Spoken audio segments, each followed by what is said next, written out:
আসসালামু আলাইকুম। স্ক্রিনে যে ভিডিওটি দেখতে পারতেছেন এটা হচ্ছে ইন্ডিয়ার একটি বৈদ্যুতিক লাইন, যেটা কতটা ঝুঁকিপূর্ণ।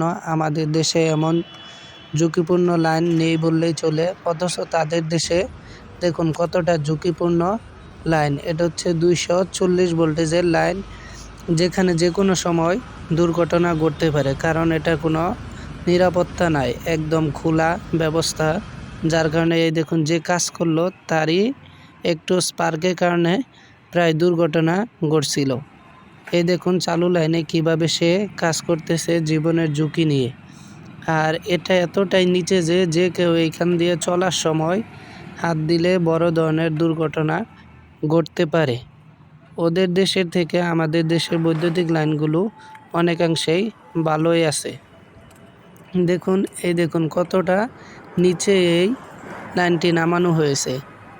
যে কোনো পথচারী এইখান দিয়ে যাওয়ার সময় অ্যাক্সিডেন্ট ঘটতে পারে।